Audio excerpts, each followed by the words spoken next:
Start with Elizabeth I of England, born in 1533, daughter of Henry VIII, who had her mother Anne Boleyn beheaded when Elizabeth was just 2 years old. Elizabeth grew up in a court where women were chess pieces used for political marriages, then discarded. She watched her father execute 2 of his wives. She watched her half-brother and half-sister both take the throne before her. By the time she was 20, she had already been imprisoned in the Tower of London by her own half-sister, Queen Mary, who suspected her of treason. She survived it. She always survived it. When Elizabeth finally took the throne in 1558, almost nobody expected her to last. She was a woman, unmarried, with no clear heir. Parliament pressured her constantly to marry and produce a son. The logic was simple. Without a husband, the throne was unstable. Without a son, the dynasty would die. Elizabeth refused every single proposal for 45 years. She understood something that her advisors did not. The moment she married, she would become the lesser partner. Her husband would technically outrank her, her power would shrink. So she stayed single, played every potential suitor against each other for decades, and turned the question of her marriage into one of the most powerful diplomatic tools in European politics. She ruled for 44 years. The period is literally named after her, the Elizabethan era. She defeated the Spanish Armada. She oversaw a cultural explosion Shakespeare was writing during her reign. She transformed England from a minor player into a major European power, all while being told her entire life that a woman could not do this. Now go back nearly 1,000 years to China, and you find Wu Zetian, a woman so threatening to the historical record that Chinese emperors after her tried to erase her from it. Wu Zetian was born into nobility in 624 AD and entered the imperial court as a concubine to Emperor Taizong when she was around 14. When he died, she was supposed to become a Buddhist nun. That was what happened to concubines whose emperor had died. Instead, she caught the attention of his son, the new Emperor Gaozong. She became his concubine, then his favorite, then his empress. But that was not enough. When Gaozong had a series of strokes that left him incapacitated, Wu Zetian began ruling in his place officially as his assistant, unofficially as the actual decision-maker. She sat behind a screen during imperial audiences so the court could not see her face, because tradition said women could not be seen giving orders. The orders were still coming from her. After her husband died, she eventually dropped the pretense entirely. In 690, she declared herself emperor, not empress, emperor founding her own dynasty, the Zhou.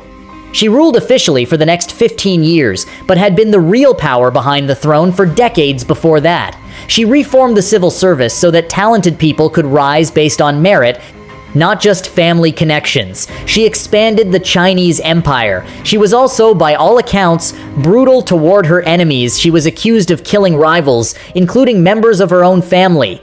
Whether every accusation was true or was propaganda designed to discredit her is still debated by historians today. What is not debated?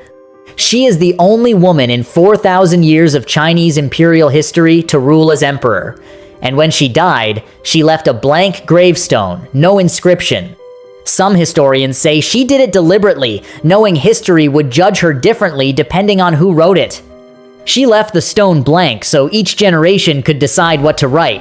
That is a level of historical self-awareness that is almost hard to process. Now move to Russia in the 1700s and Catherine the Great. Catherine was not even Russian. She was a German princess, born Sophie of Anhalt-Zerbst in 1729. She was brought to Russia as a teenager to marry the future Tsar Peter III, a man famously described by his own court as childlike, unstable, and obsessed with toy soldiers. Catherine spent years learning Russian, converting to Russian Orthodoxy, studying philosophy and law, and quietly building relationships with the most powerful people in the Russian court. She was preparing for something, though she could not say it openly. In 1762, 6 months after Peter became Tsar, Catherine had him arrested in a coup she had organized herself. Peter abdicated. Days later, he died under circumstances that were never fully explained. Catherine took the throne. She ruled Russia for 34 years. Under Catherine, Russia won 2 wars against the Ottoman Empire, expanded its territory across 3 continents, and took enough of Poland that Poland temporarily ceased to exist as a country.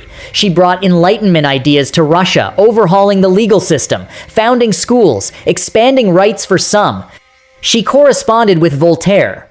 She built the Hermitage Museum in St. Petersburg. The period is called the Golden Age of the Russian Empire. Not bad for someone who arrived in Russia at 14, speaking no Russian, knowing nobody, married to a man who reportedly preferred his toy soldiers to her company. And then there is Empress Dowager, Cixi of China, possibly the most powerful woman of the 19th century and one of the least known in the West. Cixi entered the imperial court in 1851 as a low-ranking concubine to Emperor Xianfeng. She had one advantage: she bore him his only son.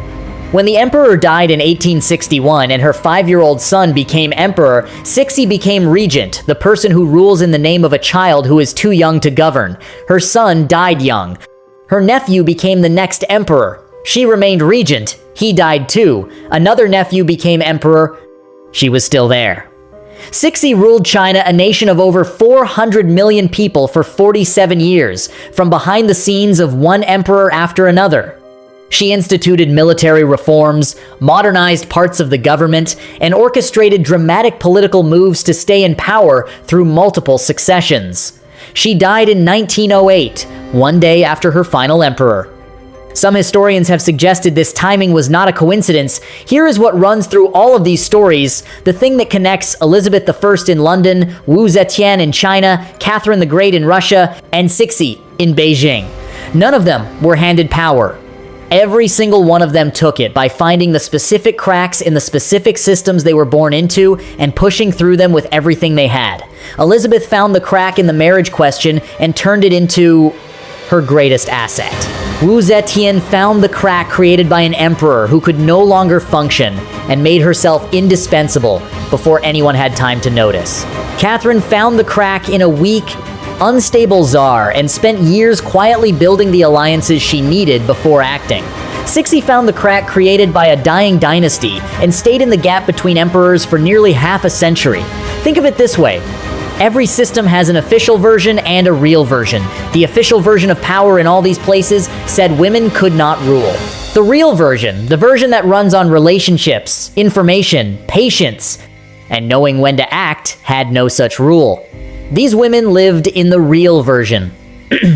And maybe the most striking thing about all of them is not how long they lasted or how much territory they controlled. It is that each of them, in their own way, understood the room they were in better than anyone else in it. Elizabeth understood the European courts. Wu Zetian understood the imperial bureaucracy. Catherine understood the Russian nobility. Cixi understood the Qing succession system.